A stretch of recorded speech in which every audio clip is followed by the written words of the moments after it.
ఇక్కడ నుంచి కూడా చాలామంది నాయకులు ముఖ్యమంత్రిగా ఉన్న రేవంత్ రెడ్డి గారు కూడా మిగిలిన రాష్ట్రాల్లోకి వెళ్ళి అక్కడ స్టార్ క్యాంపెయినర్లుగా ఉన్నారు, కూటమి తరపున ప్రచారం చేశారు. సో ఈసారి ఎంతవరకు కాన్ఫిడెంట్గా ఉంది? ఎందుకంటే లాస్ట్ 2 టైమ్స్ ఎలాంటి రిజల్ట్స్ చూసిందో ఇండియా కూటమి అనేది చూసాం. సరే యూపీఏ కూటమిగా ఉన్నారు అప్పట్లో, ఈసారి పేరు మార్చుకొని ఇండియా కూటమిగా వచ్చారు కాబట్టి ఎలా ఉంటుంది అనుకుంటున్నారు? ముందుగా ప్రేక్షకులకు, మీకు, సోదరిమణికి, రాంగోపాల్ గారికి నమస్కారాలు తెలియజేస్తున్నాను. ఇప్పుడున్న పరిస్థితుల్లో అంటే BJP NDA government Narendra Modi గారు ఎవరైనా గెలుపుని కలగంటం, ఊహించటం, దాన్ని నిజం చేసుకోవటం అనేది ఎవరి బాధ్యతగా వాళ్ళు ఉంటారు. కానీ 10 సంవత్సరాలలో కూడా బీజేపీ గవర్నమెంటు పేదలకి చాలా దూరమైంది.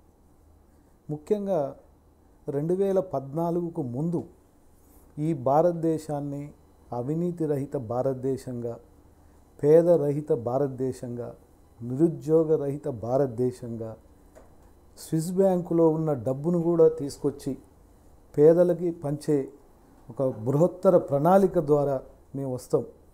భారతదేశాన్ని వెలిగిపోతున్న భారత్గా తీసుకుపోతా అని నరేంద్ర మోడీ గారి నాయకత్వంలో ఆ రోజు వాగ్దానం చేసి 2014లో అధికారంలోకి వచ్చారు. ఆ రోజు వచ్చిన తర్వాత ఏ ఒక్కటి కూడా ఈ చెప్పిన విధానాలను ఏ ఒక్కటి కూడా అమలు చేయలేదనేది కాంగ్రెస్ పార్టీ బలంగా నమ్మి ఈరోజు ఈ 24లో రేపు 4వ తారీఖు రిజల్టు కాంగ్రెస్కి అనుకూలంగా వస్తుందని మా రాహుల్ గాంధీ గారి నేతృత్వంలో సోనియా గాంధీ గారు, ఖర్గే గారు మొత్తం కూడా ఈ యొక్క పేద ప్రజలు ఇప్పటికీ భారతదేశంలో 10 సంవత్సరాల్లో 80 కోట్ల మందికి ఇంకా ఉచిత బియ్యం ఇస్తా అని చెప్పుకునే ఒక నినాదాన్నే మిగిల్చారు. అదేవిధంగా 2 కోట్ల ఉద్యోగాలు సృష్టిస్తాం మేము, ఈ భారతదేశంలో నిరుద్యోగ యువతని మేము ఉద్యోగాలు కల్పిస్తామని ఆ రోజు చెప్పి చేయలేదు. స్విస్ బ్యాంకులో ఉన్న 15 లక్షల కోట్లు కూడా తీసుకొచ్చి భారత ప్రజలకి అకౌంట్లలో వేస్తామని చెప్పి అది వేయలేదు. 2014లో ఇచ్చిన వాగ్దానాలు చేయలేదు.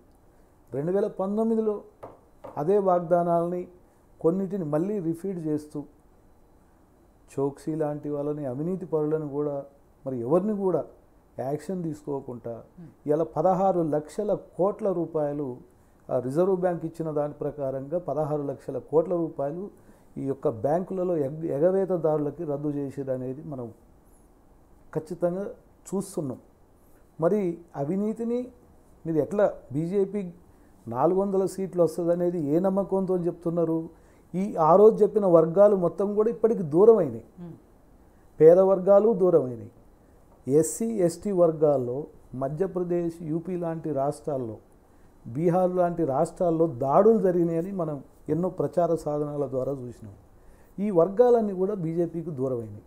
కాబట్టి ఖచ్చితంగా ఇండియా కూటమి, రాహుల్ గాంధీ గారు ఏదైతే కన్యాకుమారి నుంచి కాశ్మీర్ వరకు, ఏదైతే ఈశాన్య రాష్ట్రాల నుంచి మరి గుజరాత్ వరకు చేసిన పాదయాత్ర పేదల యొక్క జీవిత స్థితిగతులను గ్రౌండ్ లెవెల్లో ఏం చేయాలనే ఒక పెద్ద ఆలోచనకి, అంటే కాంగ్రెస్ పార్టీ ఆలోచనే ఈ యొక్క పేదలు, బడుగు బలహీన వర్గాలు ఈ భారతదేశంలో ఎక్కువ శాతం ఉన్నారు, వీళ్ళ కోసం ఏం చేయాలనే ఆలోచనతో ముందుకు పోతున్నది. ఆ ఆలోచన ఇంకా రాహుల్ గాంధీ గారి మనసులో ఎక్కువ ఉన్నది. ప్రజలు కూడా కాంగ్రెస్ పార్టీ ఖచ్చితంగా భారతదేశంలో 327 సీట్లు రేపు ఇండియా కూటమికి రాబోతున్నాయి. కానీ 2014లో ఏదైతే అబద్ధపు హామీలు, అసత్య ప్రచారాలు చేసి అధికారంలోకి వచ్చింది బీజేపీ అన్నారు. మరి 2019లో మళ్ళీ అదే బీజేపీని ప్రజలు ఎలా అనుకున్నారు? అప్పుడు నమ్మని కాంగ్రెస్ పార్టీని ఈసారి ఎందుకు నమ్ముతున్నారు ప్రజలు? మన భారతీయ ప్రజలు ఏంటంటే అండి, భిన్నత్వంలో ఏకత్వం, మిశ్రమ ఆర్థిక విధానాలని అన్నిటినీ సరేపో అనే విధానాలతోనే కొంత మైండ్ సెట్ ఉంటుంది. అంటే వీళ్ళు వచ్చిన 5 ఏళ్లలోనే ఇదన్నీ అవుతుందా, ఇంకా కావచ్చు, చేయొచ్చు అనే ఆలోచనతోని ఇంకా కొన్ని సీట్లు కూడా పెంచారు. ఇంకా ఆ ముందు అయోధ్య రామాలయం కూడా మేము ఒక పెద్ద బహుళార్థక ప్రాజెక్టుని మేము చేయబోతున్నాం అన్నట్టుగా ఆ ఆలోచనతోని కొంత ప్రజల్ని మెస్మరైజ్ చేసిరు. ఆ రోజు 19లో చేసి దాన్ని చూయించుకున్నారు. ఈరోజు ఈ 24కి ఇంకా చూయించడానికి ఏం లేవు, అయోధ్య రామాలయం అయిపోయింది.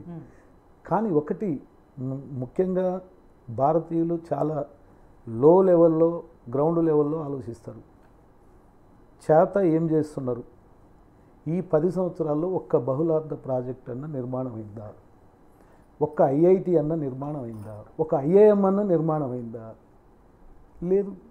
ఇవన్నీ ప్రజలు గమనించారు. ఇప్పుడు గమనించి ఖచ్చితంగా 2019లో ఆ రోజు అయోధ్య రామాలయాన్ని కానీ ఇంకా కొంత చేస్తాడేమో ఆలోచన కానీ పెంచి చూశారు జనం. కానీ ఇప్పుడు ఆ ఆలోచన లేదు, తేలిపోయిందంతా. సో నరేష్ గారు, దేశవ్యాప్తంగా జరుగుతున్న ఎన్నికల్లో ఈసారి సరే మన దగ్గర కూడా తెలంగాణ